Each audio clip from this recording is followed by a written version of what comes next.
Salut à toi et bienvenue pour cette nouvelle vidéo sur la chaîne Trucs de Webmarketeuse. Je suis Cécile, l'auteure du blog trucsdewebmarketeuse.com. Aujourd'hui, j'aimerais te parler d'un sujet très important pour moi. J'aimerais te parler de comment trouver le travail de ses rêves.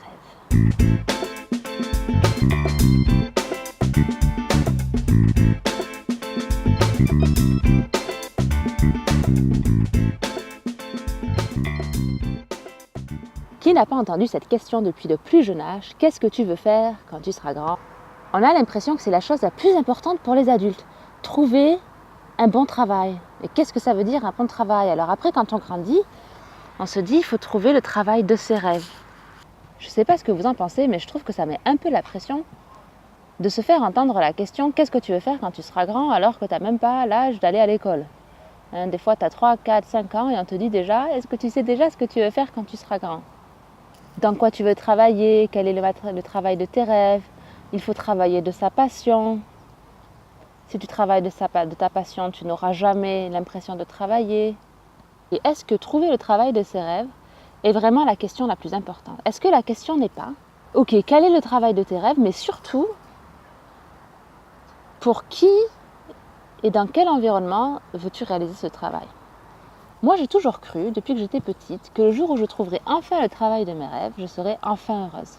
Je ne savais pas ce que je voulais faire quand j'étais ado, mais je savais une chose, je voulais avoir un travail qui me remplisse, un travail qui m'enrichit, un travail qui me donne l'impression que je ne travaille pas tous les jours. Alors j'ai fait des études et finalement, j'en suis là où j'en suis aujourd'hui à faire du marketing.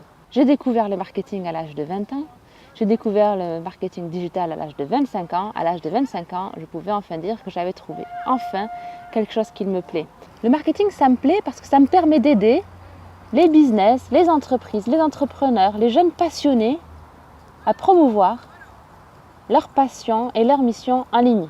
Mais aujourd'hui, je te parle à toi parce que peut-être que tu te dis « Non mais oui, mais moi, j'ai pas de passion. » Comment? Bon, moi je veux faire du marketing, mais même je suis même pas sûre que le marketing ça va me plaire. Faire du marketing pour qui? Pourquoi? Ça n'a pas de sens. Bon, c'est vrai que ça a l'air cool, c'est vrai que c'est technologique, mais... Et puis peut-être que tu n'es même pas sûre que tu veuilles faire du marketing tout court. Et j'ai envie de te faire cette vidéo pour te dire que, au fond, je crois que le travail que tu fais, le contenu de ce que tu apportes, n'importe peu. On se focalise tous depuis qu'on est enfant à se demander quel est le travail de nos rêves. Et je crois que la question la plus importante qu'il faut se poser, c'est quelle est l'entreprise de nos rêves et quel est l'environnement de nos rêves. Où c'est que tu veux travailler? Pour qui tu veux travailler? De quel type de personnes tu veux t'entourer? Quel environnement de travail tu recherches? Et je te dis ça parce que trouver le travail de ses rêves, c'est très très bien, mais ce n'est que la première étape du processus. Et je crois que pour être pleinement comblé dans sa vie professionnelle et dans sa vie personnelle, il faut vraiment réussir à comprendre quel est le type d'environnement dans lequel on se sent bien. Je te parle de ça parce que j'ai trouvé, je crois, le travail de mes rêves. J'ai vraiment trouvé un travail qui donne du sens, qui me permet de contribuer. Je me sens utile. En revanche, je me rends compte tous les jours que trouver l'entreprise de ses rêves ou trouver l'environnement de ses rêves, c'est une autre paire de manches. C'est pas la chose la plus évidente qui soit. Si tu ne sais pas pour quelle entreprise tu veux travailler, pose-toi ce type de questions. Quel type de personne tu es? Est-ce que tu aimes travailler seul? Est-ce que tu aimes vraiment mener à bout tes propres projets? Est-ce que tu veux travailler en équipe? Est-ce que tu préfères exécuter les ordres des autres? Ça te rassure? Tu es quelqu'un d'organisé? Tu es quelqu'un qui exécute très bien? Est-ce que tu as besoin que l'on te dise ce que tu dois faire ou est-ce que tu as besoin de pouvoir prendre des initiatives? Est-ce que tu es quelqu'un qui aime le risque et qui est prêt à tester de nouvelles choses au risque de se tromper? Et souviens-toi toujours que se tromper, c'est pas mauvais. Au contraire, se tromper te donne de l'information et il faut se tromper pour réussir. Ou est-ce que tu préfères suivre des modèles déjà préétablis et suivre des chemins déjà tracés?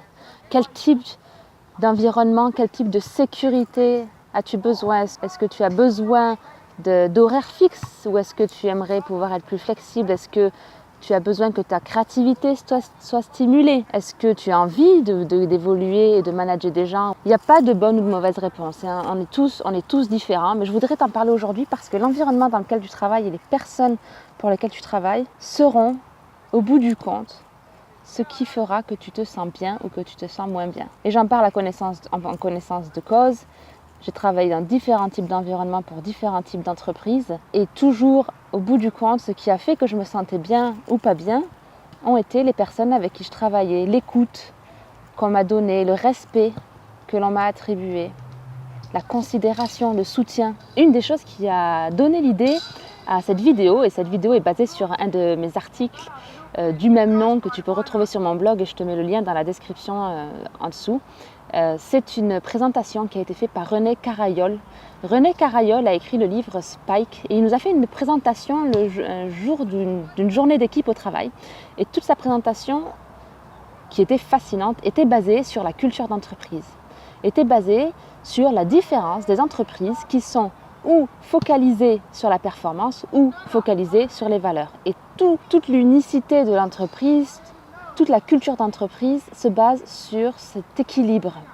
Est-ce que l'entreprise favorise le résultat, la quantité et le chiffre d'affaires, ou est-ce que cette entreprise favorise ses valeurs, les hommes et les femmes qui travaillent pour elle? Quelle attention est donnée à chaque employé? Est-ce que tu veux travailler pour quelqu'un qui connaît ton prénom ou pour quelqu'un qui ne connaît que tes résultats? Maintenant que tu m'entends, ça peut te paraître basique toutes ces questions, mais vraiment, je crois qu'on ne se pose jamais la question avant de se retrouver dans une situation où on a enfin trouvé le travail de nos rêves, on croit, et puis en fait on se retrouve dans une entreprise qui ne nous convient pas du tout, ou alors on pensait avoir trouvé le travail de nos rêves, on n'est pas heureux et on pense qu'il faut qu'on change de travail, qu'il faut qu'on change de fonction, alors que non. Je crois que bien souvent, quelle que soit la fonction que tu fais, plus ou moins, tu peux y trouver ton compte et c'est pas forcément changer de fonction. Et d'ailleurs, on le dit souvent, une personne ne quitte pas une entreprise ou un travail, elle quitte souvent son manager ou son équipe. Donc voilà, aujourd'hui, je voulais faire cette petite vidéo pour vous rappeler à vous poser les bonnes questions. Demandez-vous quelles sont vos valeurs, qu'est-ce qui est important pour vous, quel type d'environnement vous fait vous sentir bien, quel type de personne, et allez chercher les entreprises qui répondent favorablement à ces questions. Je te dis à très vite sur ma chaîne et n'oublie pas de t'abonner si tu veux recevoir plus de vidéos de ce style. Bye bye.